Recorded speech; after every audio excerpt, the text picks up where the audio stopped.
পদত্যাগ করেও যেন চাপ কমছে না টিউলিপের। দীর্ঘ 16 বছরের ঘুমর এক এক করে খুলছে পুরো শেখ পরিবারের।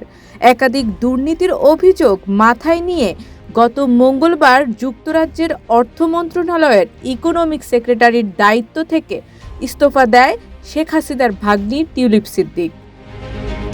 পদত্যাগ করেও রেহাই মিলছে না টিউলিপের। তার বিরুদ্ধে আরও তদন্তের তীব্র আহ্বান জানান British shadow home secretary Chris Philp. এই ঘটনায় স্টারমার্ক সরকারের তদন্তে অভিযোগ তুলে তিনি বলেন, আমি মনে করি আরও তদন্ত হওয়া উচিত।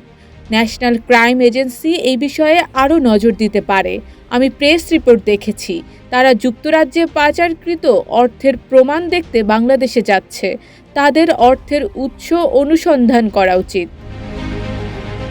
এদিকে টিউলিপ পদত্যাগ করার পর এবার নিজ দলের সদস্যদের তোপের মুখে পড়েছেন প্রধানমন্ত্রী স্টারমার। সংবাদ মাধ্যম দ্য গার্ডিয়ানকে এক লেবার এমপি বলেছেন, টিউলিপকে মন্ত্রী বানানোর সিদ্ধান্ত ছিল আত্মঘাতী গোল। সবাই জানত বাংলাদেশের রাজনৈতিক ব্যক্তিবর্গের সাথে তার সম্পর্ক ছিল, যাদের অনেক ক্ষমতা ও অর্থ আছে। শিয়া বাটার ও ভিটামিন ই সমৃদ্ধ lily glam beauty soap. Lily, always beautiful. তাকে এই দায়িত্ব দিয়ে এত সব করার বিষয়টি কি ভালো ছিল?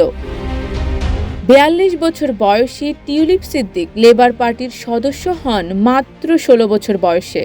4 বারের নির্বাচিত এই টিউলিপের বিরুদ্ধে এত অভিযোগ ওঠার পর নিজেই মন্ত্রী থাকলে সরকারের কাজে বিঘ্ন ঘটবে এমনটা মনে করে পদত্যাগ করেন। লেবার পার্টির অন্য সদস্যরা টিউলিপকে মন্ত্রীর দায়িত্ব দেয়া নিয়ে প্রশ্ন তুললেও দেশটির ট্রেজারির প্রধান সেক্রেটারি ড্যারেন জোন্স টাইমস রেডিওকে বলেছেন, আমি মনে করি না প্রধানমন্ত্রীর বিবেচনা নিয়ে কোনো প্রশ্ন আছে। এরপর টিউলিপ সরকার থেকে পদত্যাগের সিদ্ধান্ত নিয়েছেন। অপরদিকে বিরোধী দলীয় নেত্রী কেমি বার্ডেনস প্রধানমন্ত্রীকে দুর্বল হিসেবে অভিহিত করেছেন। তিনি প্রশ্ন তুলেছেন, টিউলিপের সঙ্গে ব্যক্তিগত বন্ধুত্ব থাকায় তিনি তার পদত্যাগের বিষয়টি বিলম্বিত করেছেন কিনা। বার্ডেনস বলেন, গত সপ্তাহে এটি স্পষ্ট হয়েছিল টিউলিপ তার দায়িত্ব পালনে অসমর্থ হয়ে পড়েছেন। তা সত্ত্বেও নিজের কাছের বন্ধুকে রক্ষায় প্রধানমন্ত্রী তার পদত্যাগের বিষয়টি বিলম্বিত করেছেন। এই তদন্ত শেষ পর্যন্ত কোন দিকে মোড় নিবে, কি আছে টিউলিপের ভাগ্যে, কিংবা বন্ধু স্টারমারই বা কীভাবে রক্ষা করবে টিউলিপকে, এমন সব প্রশ্ন আর কৌতূহল তো থেকেই যায় জনসাধারণের মনে।